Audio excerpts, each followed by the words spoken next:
কোনো এক শুভাকাঙ্ক্ষী আমাকে কমেন্ট করছেন, ম্যাডাম, পিছন দিয়ে সহবাস করলে কি বাচ্চা হয়?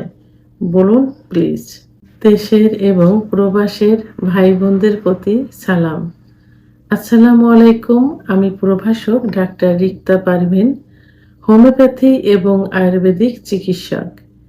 চেম্বার সেবা হোমিও কমপ্লেক্স অ্যান্ড সেবা ডিজিটাল ল্যাব, উপজেলা মডেল মসজিদের পূর্ব পাশে, শিমুলিয়া, মাগুরা।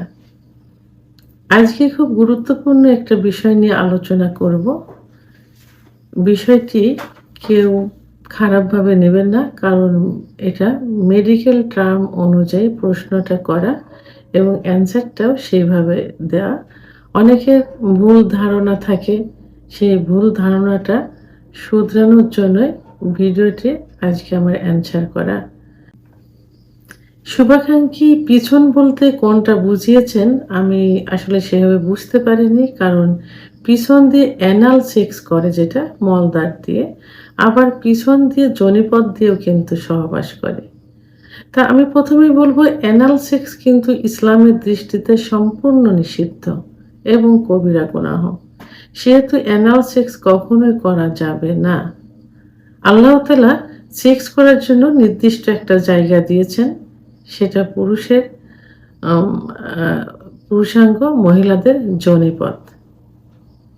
তো এটা এর মাধ্যমে বাচ্চা হয়, এর এই পথের মাধ্যমেই বাচ্চা হয় এবং এই বাচ্চা হওয়ার ধারা অব্যাহত রাখার জন্য যৌন মিলন।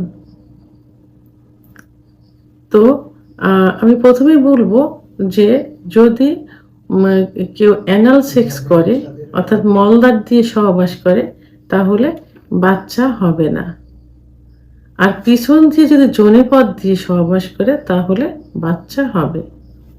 কারণ পুরুষের শুক্রাণু এবং মহিলাদের ডিম্বাণু মিলিত হয়ে কিন্তু বাচ্চা হয়।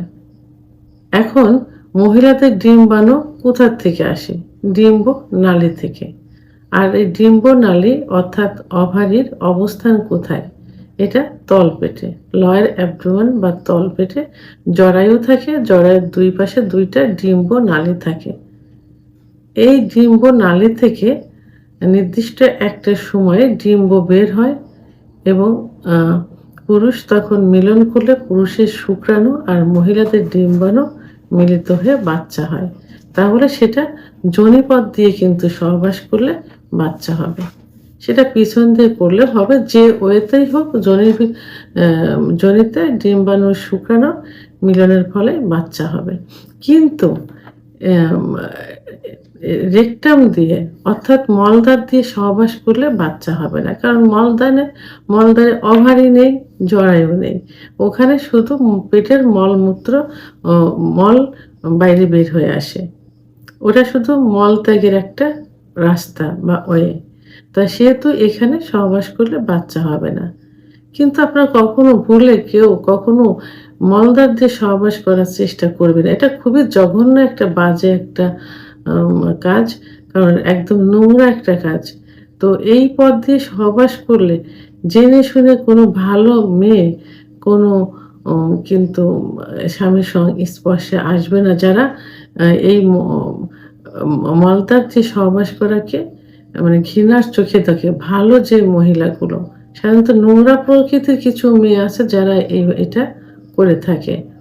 তাই সবাই এটা থেকে দূরে থাকতে হবে, ইসলামিক অনুশাসন মেনে চলতে হবে, নির্দিষ্ট জায়গায় যোনিপথ দিয়ে সহবাস করতে হবে, যার মাধ্যমে বংশ বিস্তারের ধারা অব্যাহত রয়েছে। ভিডিওটি সম্পর্কে যদি কোনো মতামত থেকে থাকে অবশ্যই কমেন্টের মাধ্যমে জানাবেন। আর ভিডিওটি ভালো লাগলে লাইক, কমেন্ট, সাবস্ক্রাইব করে আমার সঙ্গে থাকুন। আল্লাহ হাফেজ।